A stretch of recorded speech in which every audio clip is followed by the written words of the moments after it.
Bueno, vamos a empezar con el alto en el camino. Les decimos que hay una cantidad de mensajes con el tema de las tortas fritas. Sí. Capaz que después volvemos más adelante porque tenemos tiempo, capaz que nos queda un tiempo y podemos leer sus mensajes que son muy interesantes. Hace ya más de 30 años que la seguridad pública es un tema de suma relevancia en nuestro país. Si bien la discusión al respecto se intensificó desde que el Frente Amplio accedió al gobierno nacional en el año 2005, el tema ya estaba sobre la mesa desde hacía muchos años, tal como lo demuestra el titular de una entrevista que le realizó La Mañana a Julio María Sanguinetti en el año 1994, y le pedimos a Ale que ponga la primera foto, y ahí vemos, ¿no?, lo que dice Sanguinetti. El país tocó fondo en materia de seguridad pública. Esto lo dice en el año 1994, 10 años de que tomara la conducción del Frente Amplio, sí, ¿no? El año en que nací. El año en que vos naciste, 31 años. ya según Julio María, que había sido presidente en ese momento una sola vez, ¿no?, desde el 85 al 90, sí, durante el gobierno de la calle Herrera, decía que la seguridad pública había tocado fondo en el país. Para que ustedes vean realmente ya como ese tema era un tema importante para la ciudadanía. Fue, digamos, un periodo de gobierno, ese de la calle Herrera, bastante fuerte. Recuerdo que hubo algunos niños que fueron secuestrados y asesinados. Obviamente que son temas que causan mucha alarma pública. Sí. Después pasaron algunas cosas en el Ministerio del Interior que fueron muy fuertes también durante ese periodo, pero ya se estaba hablando con mucha fuerza de ese tema, ¿verdad?, de la inseguridad. Y lo decía Sanguinetti, que ese año, en el año 94, ganaría las elecciones, ¿no? Era una elección muy pareja. En el famoso Uruguay de los tercios, Sanguinetti accedería a la presidencia y sería presidente por segunda vez. Si nos detenemos en los números de homicidios, sí, y echamos una mirada en los últimos 35 años, vamos a notar que la evolución es muy preocupante. Entre 1990 y 2011, la tasa de homicidios, el número de homicidios cada 100.000 habitantes, eso es la tasa de homicidios, osciló entre 5 y 7. O sea que entre el 90 y el 2011 no hubo demasiada evolución, digamos, creciente. Sí. Entre 5 y 7 cada 100.000 habitantes. Desde el año 2012 ya se posicionó en 8 hasta el 2018, cuando se produjo un pico de 12. O sea, reitero, en el año 90 estaba entre 5 y 7. Bien. En el 2018 ya teníamos 12. Sí. Estamos hablando de más del doble. Sí. ¿No? Por ahí, por prácticamente duplicando. A partir de ahí, a excepción de un par de años en la pandemia, que sabemos que es muy particular, sí, no lo podemos catalogar como algo normal porque fueron años muy especiales, no se ha bajado de 10. O sea, la tasa está en 10. Altísimo. A veces un poquito más, a veces un poquito menos, pero está en 10. O sea que luego de ese pico del 2018, en el que fueron asesinadas 420 personas, en ese 2018, ustedes fíjense, 420 personas, el año tiene 365 días, sí, ¿no?, para que hagan una referencia. Sí, claro. Las cifras han sido muy potentes en el marco de una tendencia global ascendente. Puede haber, digamos, algún pico mayor o menor, pero si uno mira la gráfica a largo plazo es ascendente. Y vamos a ver, Ale, por favor, la foto número 2 y número 3, y ahí ven ustedes, ¿no?, esa foto que es según la tasa y marca desde el 2013 al 2024 cómo ha funcionado esa gráfica, con el año 2018 como un pico muy claro, sí, con esos 420 seres humanos que fueron asesinados, como gran pico, digamos, como año emblemático. Después bajó un poco con un pico a la baja. Que eso fue en la pandemia, y después vuelve a crecer, ¿no? Y se estabiliza en, digamos, números muy, pero muy fuertes. Les pedimos que se conecten al mod porque en realidad que estas gráficas facilitan un poco para entender. Sí. Porque cuando uno escucha los números sin verlos es mucho más difícil poder retenerlos. Exacto. Y vamos a la foto número 3, que también, que lo que habla es de todos los números en materia de homicidios. Ahí lo vemos, ¿no? Fíjate, desde el año 94 más o menos, ¿no? Y fíjate cómo es la tendencia. Sí, empieza. Por eso yo decía, hay algún pico, se ve claramente otra vez el pico del 2018, sí, pero claramente la gráfica, esa línea azul que ustedes están viendo, sí, es ascendente. Es en subida. Reitero, hubo, digamos, ya un crecimiento a partir del 2012, en 2018 el pico, y después nos hemos estabilizado con números realmente muy, muy potentes. De hecho, el último quinquenio de gobierno ha sido el más letal desde que se tienen registros. ¿no? Como 5 años así, aislados. Sí. La verdad es que ha sido el que más asesinatos ha habido. Y sin ir más lejos, el año pasado fueron asesinadas 379 personas. Reitero, más de una por día. Sí. No, claramente más de una por día. Bueno, durante todo este tiempo, en el que este tema ha sido gran sí, de preocupación. De gran preocupación, exacto. Exactamente, del cual se ha hablado mucho. Y un punto fundamental, además en las diferentes campañas electorales ha sido este tema, y en muchos casos el tema de mayor preocupación para los uruguayos, ¿no? Y hemos hecho durante todos estos años, estamos hablando de 30 años o más, foco en diversos factores, sí. ¿no? Cuando yo digo que es el mayor tema de preocupación para los uruguayos, no es que lo diga yo, sino que está medido. Hay encuestas, ¿no? Que justamente hablan de cuáles son los temas que más le preocupan. Y de un tiempo a esta parte ha dejado de ser la economía o temas relativos a la economía y han pasado a ser temas relativos a la inseguridad. Exacto. ¿No? Y hemos puesto el foco en diversos factores. Durante mucho tiempo ese vector fue el aumento de las penas, ¿no? Y esto ha sido así con todos los gobiernos, con sí. todos los signos políticos, con, digamos, gobernando partidos pertenecientes a la coalición republicana y gobernando también el Frente Amplio. La seguridad se mejoraba aumentando las penas y durante mucho tiempo se legisló en función de eso. Resultado, hoy tenemos 16.000 presos. 16.000 presos. Sí. Hoy hablaba en mi otro kiosco con Ana Juanche, que va a ser la directora del Instituto Nacional de Rehabilitación, y ella decía que con la cantidad de presos que se incorporan año a año, sí. Es imposible que el instituto pueda tener el personal adecuado. Claro. Porque si vos tenés 1.000 presos más por año, ¿cómo hacés para seguir incorporando personal? Va a llegar un momento que eso... Sí, va a estar saturado el sistema, digamos. Bueno, por eso te decía, 16.000 presos, 16.000 presos, esa es la población carcelaria del Uruguay, y la seguridad, pese a eso, pese a que nos dijeron durante mucho tiempo que con el aumento de penas se iba a mejorar, la seguridad está lejos. Nunca mejoró. Está lejos de mejorar, o sea, los números son los que son, sí. Los homicidios son los que son, y el termómetro, que es la gente, sigue diciendo que la inseguridad se siente, es el mayor problema. Cada vez peor. Y hay gente que se junta en los barrios, y que, bueno, eso pasa, ya lo sabemos, ¿no? En realidad, gente que no se anima a salir de su casa después de tal hora, hay tiroteos que están rondando las escuelas, sí. Eso ya lo sabemos, lo hemos dicho varias veces. Y el gran problema, me parece a mí, del actual gobierno en materia de seguridad no fue la gestión, sino lo que dijo que iba a hacer. Claro. Que dijo que iba a ser todo muy fácil, que iba a solucionar el tema muy fácil, que era simplemente aumentar penas, aprobar la LUC y darle respaldo a la policía y que todo se iba a solucionar, y eso no fue así. Porque los problemas complejos no se solucionan con soluciones simples. Exacto. ¿No? Es muy difícil de solucionar. Después también se puso foco en los menores infractores. ¿Se acuerdan? ¿No? Había que bajar la edad de imputabilidad para que las cosas empezaran a mejorar. Pero la ley tiene que empezar, y el Estado tiene que empezar por lo más importante, que es proteger a los honestos, que es proteger a los que trabajan, a los que pagan sus impuestos, y no ocuparse solamente de los que delinquen. Por eso esa primera reforma que estamos proponiendo, que es que la ley penal, sobre todo, tiende a proteger a la víctima, a los honestos. Bueno, esto es lo que decía Bordaberry en el año 2014 con el famoso sí a la baja, que después fue contrarrestado con el no a la baja, ¿no? Ustedes se acuerdan seguramente de la campaña, los colibríes y demás.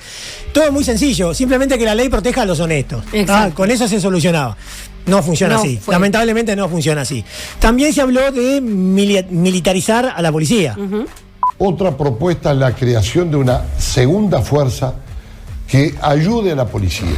La creación de una Guardia Nacional compuesta por efectivos militares, los que seguirán dependiendo del Ministerio de Defensa. Considero que muchas de las críticas a esta propuesta obedecen exclusivamente a prejuicios ideológicos. Bueno, esto es lo que decía Larrañaga en el 2019 con aquella campaña que se conoció como Vivir sin Miedo, que la gente no la aprobó. Exacto. Y que también incluía, además de la policía esta militarizada, incluía los allanamientos nocturnos. Es verdad. Que volvieron a plebiscitarse ahora. Nada. ¿No? Y la bala de plata en materia de seguridad durante la campaña electoral pasada, ¿cuál fue? Los allanamientos nocturnos. Exacto. Hay determinados lugares que eventualmente son casas de familia que se utilizan para vender drogas porque los delincuentes saben que no pueden ir a allanarlos. Y cuando sale el sol, desaparecen las evidencias, eso genera en la gente, además de miedo, inseguridad y lo que es peor, de que las autoridades no están cumpliendo con su deber, lo cual es cierto. Bueno, esto lo decía Sotelo, el diputado electo por el Partido Independiente en el programa Séptimo Día, ¿no? En esos debates que se forman, viste que son como 10 ahí, yo la verdad que veía la pantalla y decía, ¿cómo hacen para hablar todo? Porque eran como 10 en una mesa, pobre Mariano López sentado ahí, viste, parado ahí. Mediando. Pero lo dejaron hablar un poquito a Sotelo y bueno, y había que solucionar el tema de los allanamientos nocturnos. La gente dijo que no también, ¿no? Sí. Por lo menos no dijo que sí. No. Porque había que votar el 50% y no se llegó. Ni que hablar que algunos años a esta parte, especialmente en los últimos 8, 10 años, la clave parece estar en la lucha contra el narcotráfico. Nosotros vamos a combatir el narcotráfico para tratar de eliminarlo. Entonces hay gente que dice, no se ha podido eliminar en ninguna parte del mundo. Es verdad, pero ¿hay alguien que ha dejado de combatirlo? Nadie. Bueno, este es Heber, que siempre nos gusta tenerlo porque es un fenómeno, me encanta, y nadie está diciendo que el narcotráfico no es un problema en la seguridad, lo es, por supuesto que sí, ¿no? Lo que estamos diciendo es que siempre el vector ha sido diferente y ha estado muy enfocado en algo, pero no en lo que vamos a tratar hoy. Bien. Porque hay un factor que parece central, particularmente en el problema de los homicidios, y del que se ha hablado muy poco. ¿Cuál es el tema de las armas? ¿Cuánto han escuchado hablar ustedes de las armas en la pasada campaña electoral? No, muy poco. Nada, ¿no? Sí. No debería ser un tema central cuando un altísimo porcentaje de los homicidios se producen por el accionar de las armas de fuego. Sí. ¿Verdad que sí? Sí, claro. Pues no. No lo es, y eso es algo que siempre me llamó la atención. Recuerdo que en el año 2019, cuando Vergara era precandidato, habló del tema Sacó de las una armas. ley quiso presentar una ley del tema de la tenencia y demás. Pero lo tocó tangencialmente en las internas cuando él todavía era precandidato y después que como quedó en la nada el tema. Sí. Y reitero, no lo ha hecho el Frente Amplio, no lo ha hecho en los partidos tradicionales, no lo ha hecho nadie, y es algo que a mí me llama la atención. ¿Por qué no se habla tanto de las armas cuando en realidad los homicidios se producen con armas, en su gran mayoría? Bueno, el 10 de enero de este año, el semanario Brecha publicó una nota muy interesante sobre el tema de las armas, justamente, que recuerdo que leí en aquel momento. Yo estaba en el Canal 12, me acuerdo, y vi Brecha y leí la nota. Y dije, esto lo quiero comentar en Todo por la Misma Plata, en un alto en el camino. En algún momento lo vamos a hacer. Y bueno, es lo que estamos haciendo ahora. Así que voy a citar esta nota permanentemente para ir analizando con ustedes y escuchando también algún testimonio que me parece interesante en torno al problema de las armas. Perfecto. Por ejemplo, dice la nota, las importaciones de armas y municiones se dispararon en los últimos 2 años. El monto del año 2019, o sea, en el último gobierno del Frente Amplio, fue algo más de $2 millones. O sea, $2 millones en importación de armas en el año 2019. Y en 2021, ya en pandemia, ¿no? Ya era de 3,5 millones. O sea, subió 1,5 millones. Sí. En 2023 sobrepasó los 6,5 millones. Y en 2024 bajó algo, pero de todos modos se trató de más de $5 millones, ¿no? Esto quiere decir que en 2019 era de 2 millones, llegó a ser de 6 millones y el año pasado, 2024, fue de 5 millones. Claro. Es un crecimiento impresionante. En los primeros 10 días de enero, Uruguay llevaba importados $80.000 en armas, de acuerdo a las cifras ofrecidas por Uruguay 21. 10 días, ¿no? Sí. 10 días. Y dice la nota, las personas pueden matarse entre sí de infinitos modos, pero en Uruguay lo hacen sobre todo con armas de puño, ¿no? Que son revólveres y pistolas, ¿no?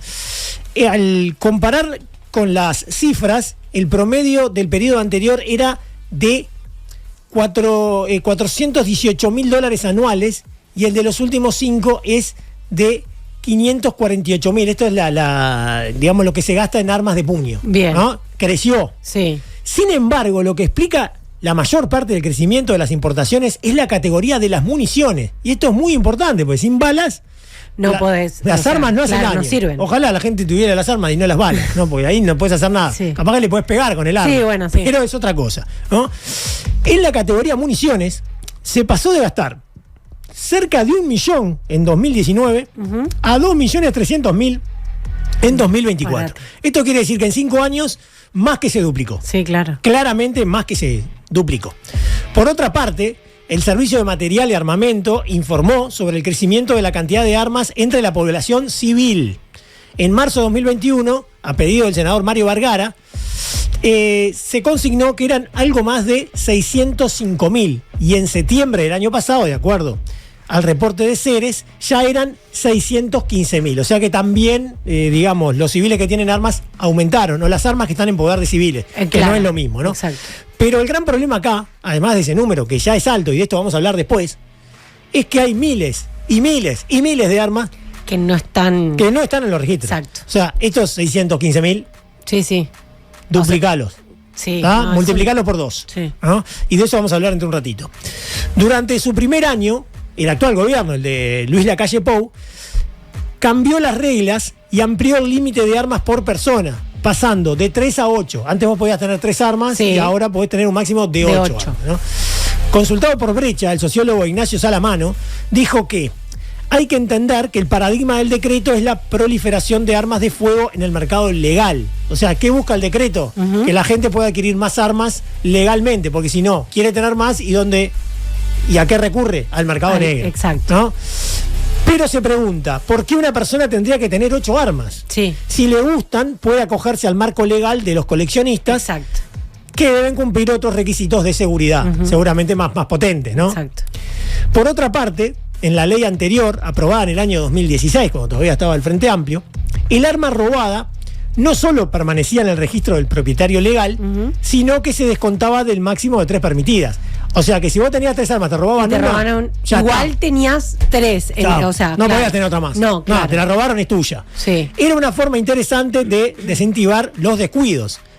Claro. Ahora tengo 8, me roban 3 y me puedo comprar otras 3. Claro. ¿No? Y entonces son armas que están circulando. Exacto. Porque las armas se roban mucho. Sí. Y las armas que se compra un civil, no sé para qué, ponele, para protegerse, para lo que sea, para cazar, para lo que sea, muchas veces son robadas y pasan a estar Exacto. Es que en las manos de otro civil, que tiene por ahí otras intenciones. Exacto, sí. ¿No? Yo hoy escuchaba una entrevista, no me acuerdo cómo era el nombre de la persona que estaba hablando, pero decía algo así como: capaz, quien te va a robar te deja una televisión, te deja esto, pero el arma, si tenés un arma, no te la va a dejar. Esa te la va a robar. Claro. Entonces, nada. Tal cual, es así. Según dijo Salamano, la nueva regla alimenta la cantidad de armas de fuego que hay en la sociedad y por lo tanto la probabilidad de que con ellas se cometan delitos. Es una cuestión de probabilidad. Esto es de perogrullo. Sí. Cuanto más armas hay, más posibilidades hay de que haya homicidios, exacto, de que esas armas sean usadas de esa manera. El sociólogo Gabriel Tenenbaum, también especialista en temas de criminalidad. ¿Se acuerdan que el año pasado tuvimos la posibilidad de hacer una larga entrevista en este mismo espacio, hablando de la inseguridad, etcétera, etcétera, etcétera? Se refirió a este tema este mismo verano, en enero, no recuerdo la fecha exactamente, en M24, aquí en el programa Nada que Perder, con Sofía Cortis y Alejandra Couto, era la nota. Y Luquitas también. No, estaba no estaba Lucas, no estaba, por eso no lo nombro a Lucas, que lo nombraría, por supuesto, porque es hincha defensor como yo. Entonces, ¿cómo no lo voy a nombrar? Vamos a escuchar lo que decía Tenenbaum y podemos ver la foto de Tenenbaum por si alguien no lo ubica. Este gobierno flexibilizó la tenencia de armas, ha aumentado la importación de armas y sobre todo de municiones, mucho, legal, ¿no? Hablo siempre de la legalidad y los cálculos hablan del doble de armas de fuego de las registradas. Entonces estamos ante un gran problema porque las armas se alquilan y hay un fenómeno que se está dando que es bastante reciente, y es que este alquiler a veces de armas o de compra de armas, que un arma que se utilizó, digamos, en un barrio de Montevideo, después se encuentra en Rivera, y después esa arma se encuentra en 33. Los robos de armas de fuego a la Fuerza de Seguridad Pública. Sí. Digamos, tenemos varios problemas con las armas de fuego en el país hace tiempo. Bueno, vieron varias cosas acá, ¿no? Primero, dice, las que no están registradas son el doble. Exacto. ¿No? Lo que decíamos nosotros. Sí. Estamos hablando que son 615.000, estamos hablando entonces de 1.200.000 armas en Uruguay, que somos 3,5 millones de habitantes. Es una locura, es una locura. Y lo otro, yo decía, las armas se roban, y también se alquilan. Sí. Entonces vos tenés un arma en Montevideo, la alquilás y el arma aparece en Rivera. Claro. Siendo protagonista de un hecho ilícito, que no tiene por qué ser un asesinato, pero puede terminar en un asesinato. Sí, obvio. Claro. Puede ser una rapiña, puede ser otro tipo de robo, ¿no? Y son todas cosas que hay que tener en cuenta. Y yo reitero, se habla muy poco de esto cuando hablamos de seguridad. Hablamos de seguridad. Que podía alquilar un arma. No, y hace años, ¿no? Las chiquilinas le preguntaban, me acuerdo en la nota a Tenenbaum, ¿pero se alquilan las armas? Claro. Sí, desde hace mucho tiempo. Y ahora vemos que se alquila en Montevideo Claro, y puede aparecer en cualquier lado del país. En cualquier lado. Y yo digo, ¿no? Qué poco se ha hablado de esto, porque estamos hablando de inseguridad todo el tiempo y nunca hablamos del tema de las armas. Y son protagonistas centrales. Exacto.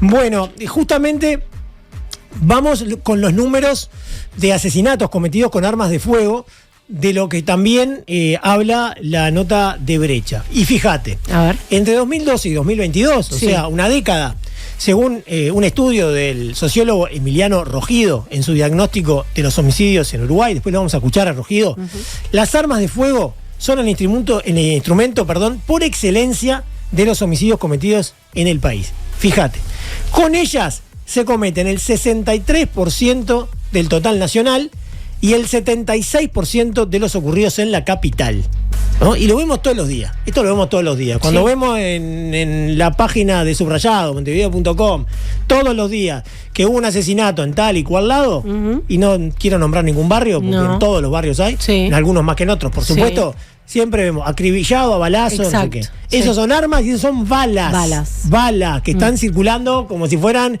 caramelos. Pastillitas de menta, exactamente, ¿no? 76% de los ocurridos en la capital. A tiros caen casi todos los presuntos delincuentes abatidos por la policía o por particulares, dice la nota. 4 de cada 5 asesinatos cometidos por venganza, vinculados al narcotráfico, por rivalidad sentimental o por razones no aclaradas, se cometieron con armas de fuego, ¿no? Reitero, 4 de cada 5 en este caso. Más de la mitad de los homicidios producidos en el marco de rapiñas ocurrieron por su mediación, por la mediación de las armas de fuego. 2 de cada 5 muertes causadas por celos y apropiación sexual o discusiones por dinero u otras cosas se sirvieron de ellas, de las armas de fuego. 1 de cada 5 homicidios producidos por el contexto de una violación se produjeron también con armas de fuego. Y atención, porque estos números no se han quedado quietos y han aumentado acompañando el crecimiento de la cantidad de armas de fuego a disposición de la sociedad, ¿no? Estos porcentajes son cada vez mayores conforme va creciendo el poder de las armas de fuego, ¿no? El caudal de las armas de fuego en el Uruguay. Recién mencionamos a Emiliano Rogido. Bueno, él y los también criminólogos Ignacio Cano y Dorian Borges hicieron un estudio en diferentes países de Latinoamérica, y esto hay que aclararlo, no incluyeron a Uruguay, para evaluar el impacto que tuvieron diversas políticas para reducir los homicidios. Diversas políticas. El control de armas, por ejemplo, pero también otras, ¿no? Otras políticas relacionadas con el tema, y ellos evaluaron a ver si tuvieron o no tuvieron éxito. En varios países, ¿no? Algunos países de Centroamérica, otros de América del Sur, pero no estaba Uruguay en el medio. De esta manera, ¿qué concluyeron? Que los programas funcionan y otros no funcionan y otros son contraproducentes. Se transforman en algo que incrementan los homicidios. Por ejemplo, ¿cuál es? El aumento de las penas. El aumento de las penas ya se sabe que no funciona. No, eso no funciona, ¿no? Bueno, vamos a ver la foto, la que viene, para que la gente lo pueda ubicar de cara a Rogido. Ahí lo tenemos. Uno de los programas que realmente funciona, según este estudio, tiene que ver con justamente el control de las armas. Así lo expresaba en enero de este año en entrevista con En Perspectiva. Rogido, vamos a escucharlo. Exacto, la limitación al porte de armas es lo que está más probado que funciona. Implica la fiscalización de que las personas no anden armadas por la calle, ¿sí? La prohibición del porte de armas en espacios públicos, que es donde ocurren la mayor parte de los homicidios, en el espacio público, en las calles, en las plazas, en la vía pública. Y luego están los programas, un tipo de programa que es promisor, que tiene bastante evidencia a favor, pero que no llegamos a decir de forma categórica que funciona, que es la limitación a la posesión de armas de fuego, que lo que implica es poner más restricciones en cuanto a lo que son los requisitos o los requerimientos para que vos puedas tener un arma legal. Ser más exigentes en ese sentido, que no sea tan fácil adquirir legalmente un arma. Esto ayuda a disminuir el stock de armas que hay en la sociedad, y esto también tiene un impacto sobre los homicidios. Bueno, ¿no? Porte de armas en lugares públicos, controlar eso es lo que funciona, y después limitar la posesión de armas, ¿no? Que por lo que vivimos acá, eso no se hizo, todo lo contrario. No, claro. Y acá también hay algo muy fuerte, ¿no? Que él decía también. si hubiéramos perseguido a las armas como perseguimos la droga, seguramente nos hubiera ido mucho mejor. Sí. ¿No? Estamos todo el tiempo cerrando bocas de pasta base que al otro día están abiertas en otro lugar y. Sí. Y las armas, que son las que justamente son fundamentales en este tema, es como que nadie habla mucho de ellas, claro. ¿no?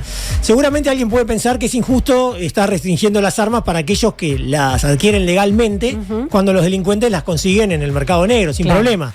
Bueno, en ese aspecto Rogido contestó lo siguiente en esa misma nota con El Perspectiva. La diferencia o el límite que hay entre las armas legales y ilegales existe, no hay que desconocerlo, pero las fronteras son porosas, ¿sí? Entre otras cosas porque las armas se roban.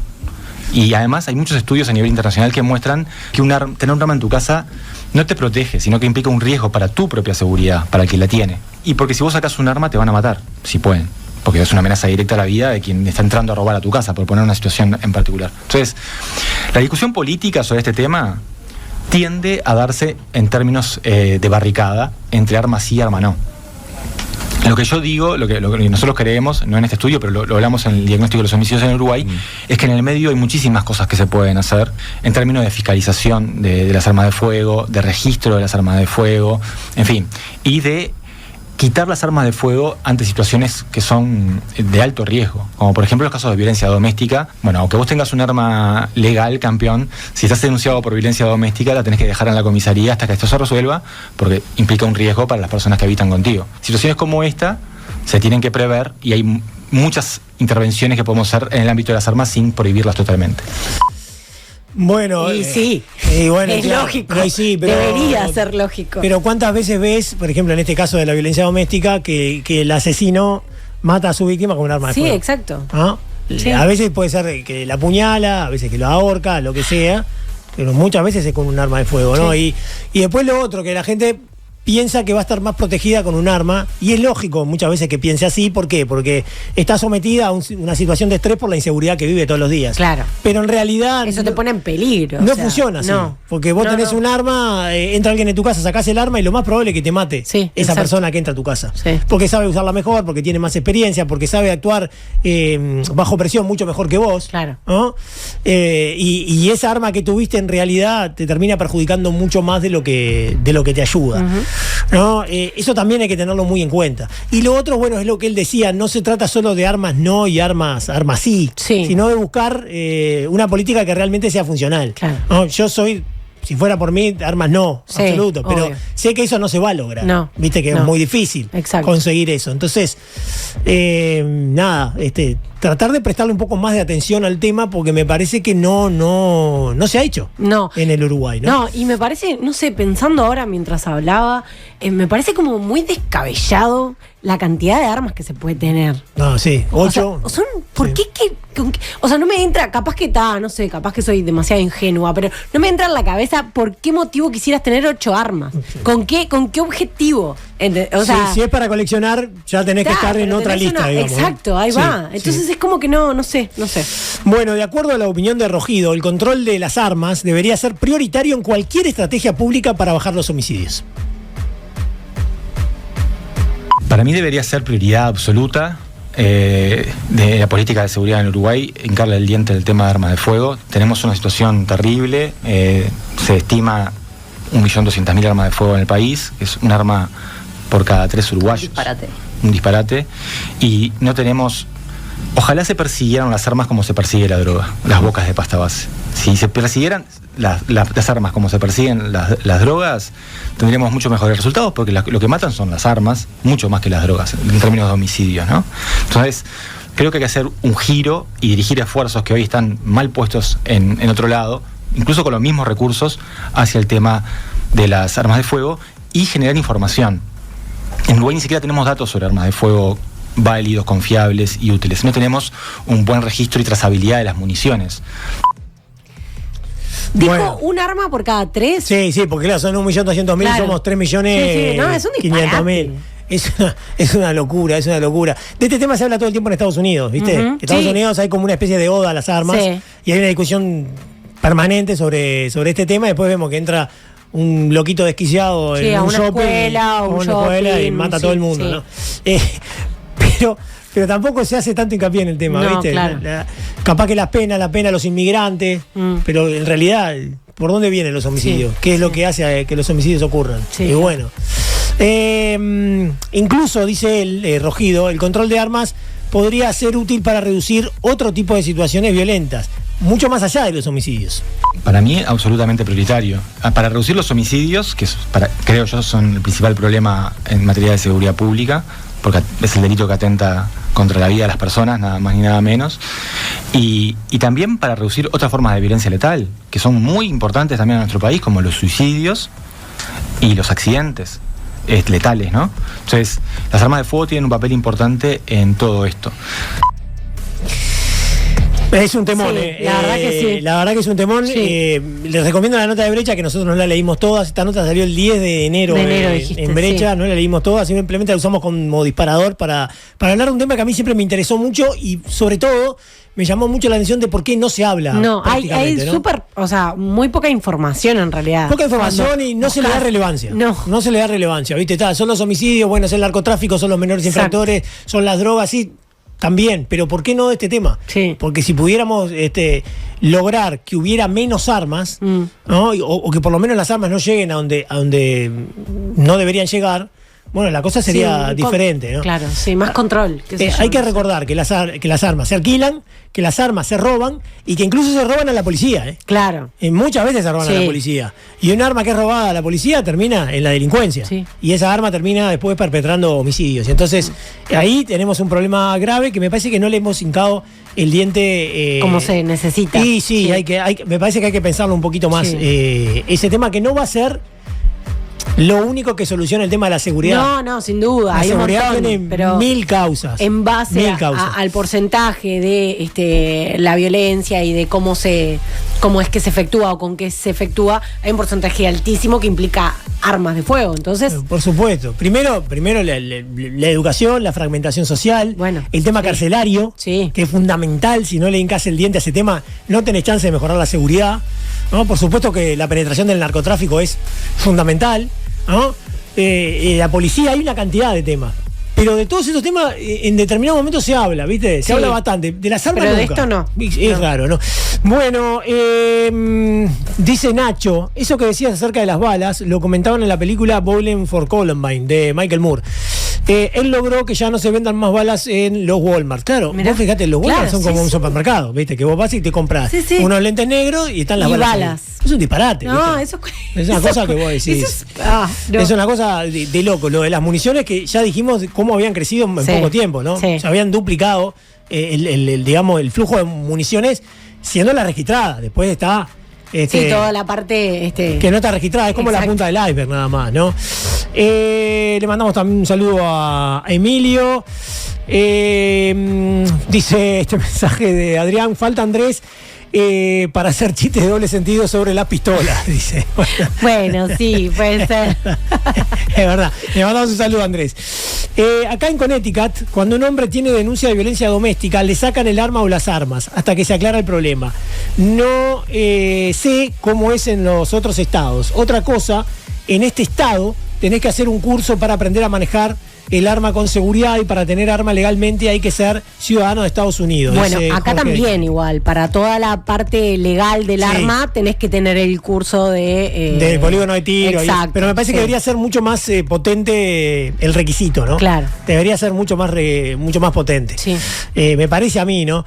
Y los asesinatos de niños, niñas y adolescentes que vienen incrementándose notoriamente. Sí, eso cada vez más. Aparte ves en las noticias nomás que siempre que se implica un asesinato por arma de fuego hay un niño metido. Últimamente es impresionante. Bueno, decía Galeana, ¿no? El director de Pereira Rosell, que han aumentado mucho los niños que llegan con heridas de bala. Sí, no, es horrible. ¿No? Que antes era uno cada muerte de obispo cada tanto, y ahora es cada vez más. Sí. Varios por mes o una cosa así, ¿no? Sí, qué horror. Bueno, y poco antes de que saliera esta nota en Brecha, recuerdo que había pasado lo de la nena, ¿no? Que le habían pegado varios balazos. Ay, sí, ¿no? sí. Y eso cómo fue con bala, fue con un arma, ¿viste? Es desgarrador, la verdad que es desgarrador. Jorge Martín dice, el aumento de armas va en proporción al poder de avance que el narcotráfico ha desarrollado en el país. Es muy probable que así sea, es cierto. Pero bueno, tal vez haya que perseguir más eso que la droga, o por lo menos las dos cosas. Claro. ¿No?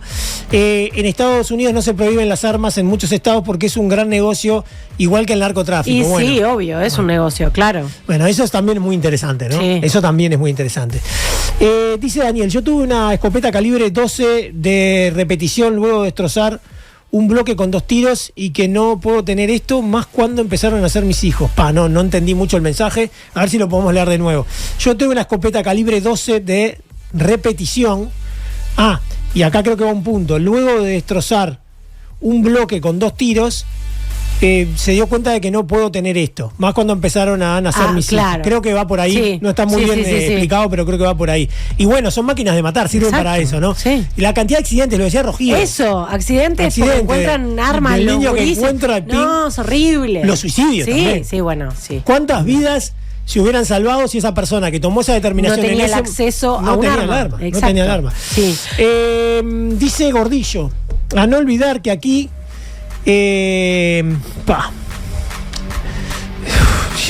llegan la casa deportiva para extranjeros de animales salvajes o plagas.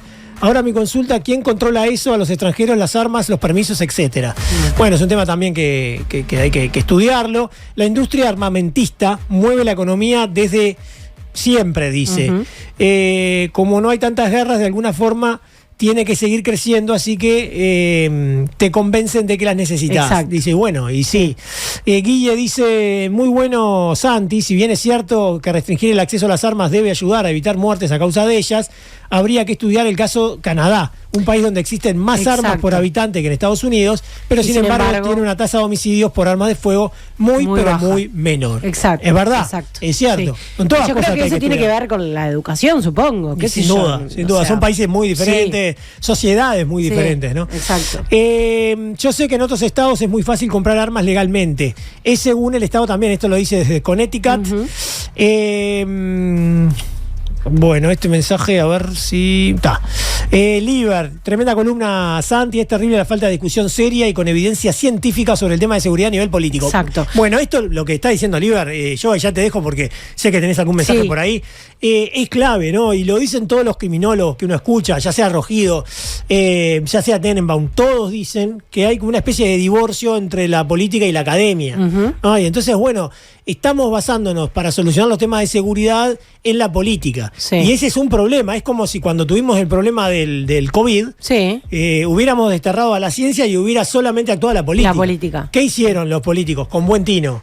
Intentaron escuchar. Generaron el gach. Exacto. Después no le dieron tanto caso en algunos. Sí, por eso te dije, intentaron escuchar a los que sabían. Pero en muchos casos lo escucharon y fueron fundamentales. ¿Te acordás que generaron los kits esos para hacer los hisopados? Una cantidad de cosas que fueron fundamentales. Esto es lo mismo. Y hay como un divorcio. ¿Por qué? Porque el tema de la seguridad pianta votos. Exacto. Y trae votos, ¿viste? Las dos cosas, pianta y trae votos. Entonces, bueno, si nos manejamos de esa forma en temas de seguridad, nunca vamos a solucionar el problema. Y por eso me pareció una buena señal que Diego Sanjurjo, que es del Partido Colorado, militante del Partido Colorado, se quede en el actual gobierno. Exacto. Porque es un tipo que ha sido destacado por todos los partidos y bueno, va a seguir trabajando como asesor del ministro. Y me parece que eso está bueno, porque habla de que alguien que realmente sabe del tema y que está en la academia va a seguir actuando en el ministerio para tratar de mejorar el tema de la inseguridad. Sí, totalmente. Vos tenías algo por ahí, ¿no?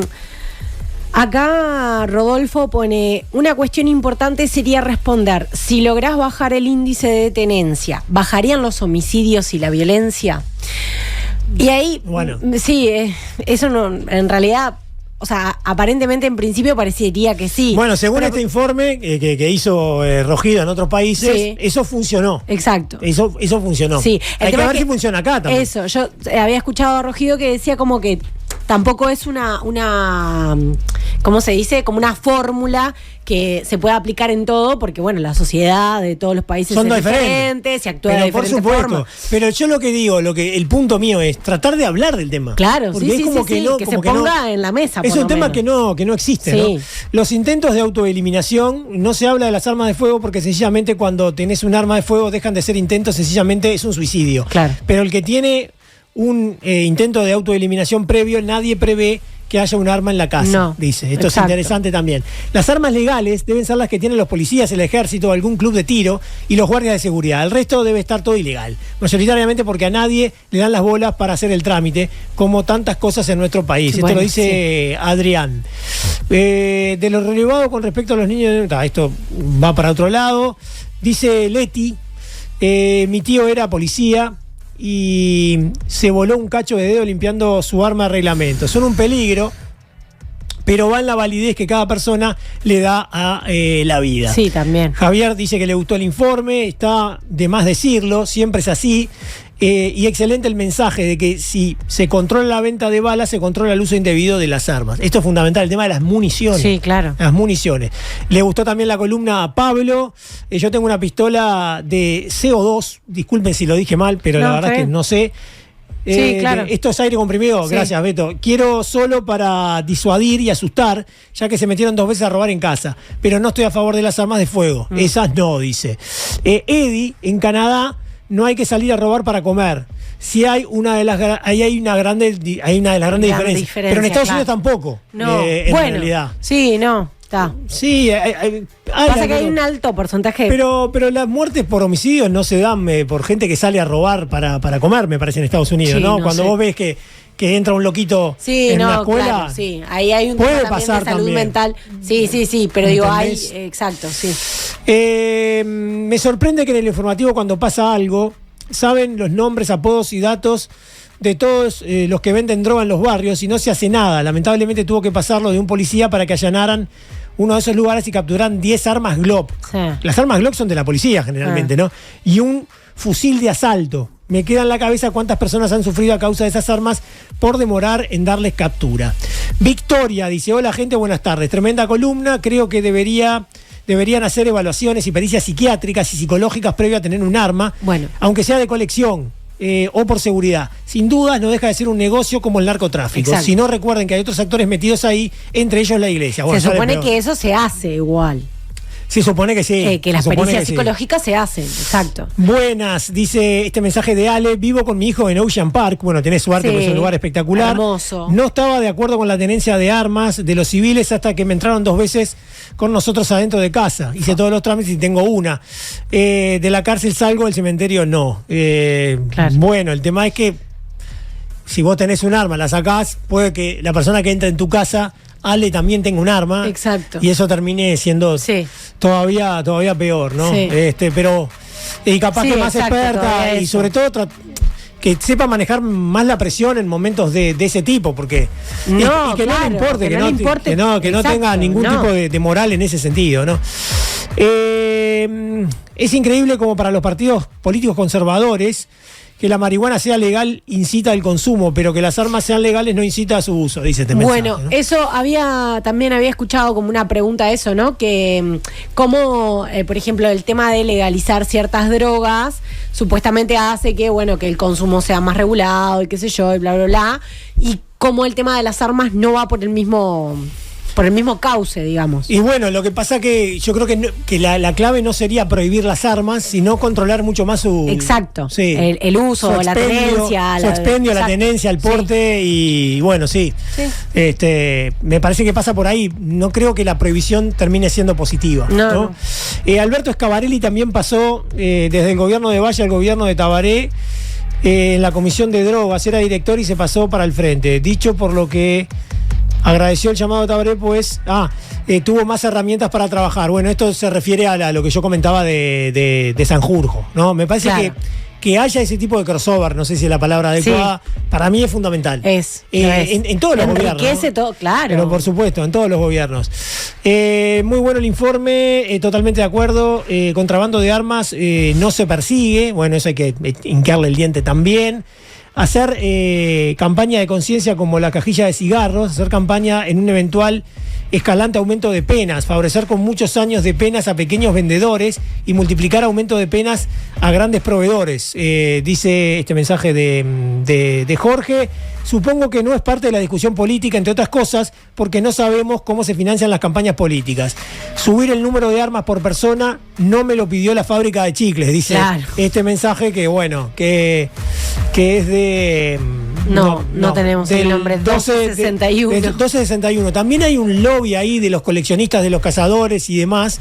Y bueno, yo reitero que, según decía Salamano, que fue consultado por esta nota, el espíritu de la reglamentación era justamente ir en contra del mercado negro. Claro. Porque si vos tenés 3 armas y querés tener más, ¿cómo podés hacer? Exacto. Ir al mercado negro. Entonces, claro, si vos tenés 3 y el mercado, y el mercado legal ya te permitiría ir a 8, bueno, no tendrías que acudir al mercado, al mercado negro. Pero lo que decía también en la nota, ¿no? 8 armas de fuego, ¿sí? Para una persona. ¿Para qué quiere 8 armas de fuego? No. Es una, no tiene... es una locura. Y así estamos con aparentemente 1.200.000 armas en el Uruguay. 1.200.000 armas.